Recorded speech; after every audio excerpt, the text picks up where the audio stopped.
मित्रांनो, श्री स्वामी समर्थ।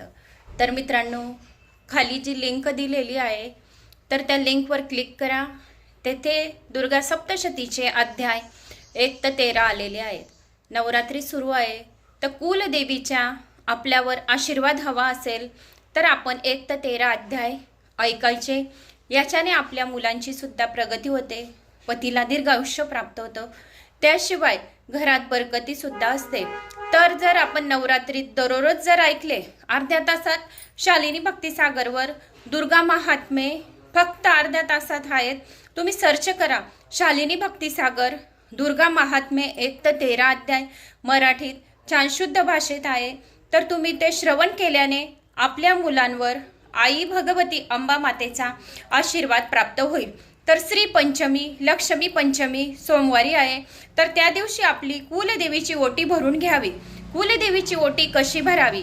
एक लाल कपडा घ्या, या ब्लाउज पीस साडी घ्या, एका ताटामध्ये खण, नारळ, तांदूळ, त्यामध्ये श्रीफल, गजरा, सुहागनचा जो सामान येतो बाजारमध्ये शिंगारचा, तर तो सुद्धा ठेवायचा आणि आपल्या कुलदेवीची ओटी भरायची। म्हणजे आपण जी ओटी भरू तर ती कुलदेवीपर्यंत बरोबर पोहोचेल आणि आई भगवती अंबा माता आपल्या घरामध्ये, प्रत्येकच्या घरामध्ये सूक्ष्म स्वरूपात विराजमान राहतात। तर आई भगवतीची ओटी भरल्यानंतर आरती करा कापुराने आणि सुख शांती मागा, कुलांचा वश वाढेल आपल्या कुलांचा, असा आशीर्वाद मागा, म्हणजे आई भगवती आपल्यावर प्रसन्न होईल। उद्या आहे गौरी तृतीया। ज्या महिलांना अखंड सौभाग्याची प्राप्ती हवी असेल, ज्या महिला जो कोणी गौरी तृतीया व्रत करतं त्यांच्यावर दुर्गा मातेचा आशीर्वाद प्राप्त होतो आणि अखंड सौभाग्याची प्राप्ती होते। उपवास कसा करायचा? साधा सरळ आहे।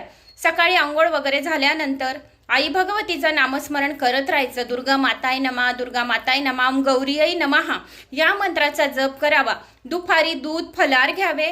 नंतर जेव्हा वेळ भेटेल तेव्हा प्रदोष कालावर आई भगवतीसाठी, दुर्गा मातेसाठी जेथे शिवलिंगाच्या अशोक सुंदरीचं स्थान आहे, शिव मंदिरात जाऊन दुर्गा मातेची ओटी भरावी। या घरी सुद्धा भरली तरी सुद्धा चालेल आणि देवीला प्रार्थना करावी आणि सांगावी की अखंड सौभाग्याची प्राप्ती हो, हर जन्मामध्ये मला अखंड सौभाग्यवती प्राप्त हो, असे वरदान मागावे।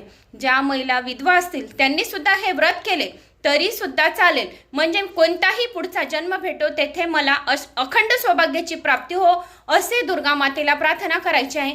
संध्याकाळी मुगाची डाळ पोळी खायची। या तुम्ही दूध फलार घेऊ शकणार तरी सुद्धा चालेल, साबुदाणा खाल्ला तरी सुद्धा चालेल, नाहीतर मुगाची डाळ बिना कांदा लसणची खाऊ शकता। गौरी तृतीया व्रत हे अखंड सौभाग्याच्या प्राप्तीसाठी आहे, सर्व महिलांना करायचे आहे। श्री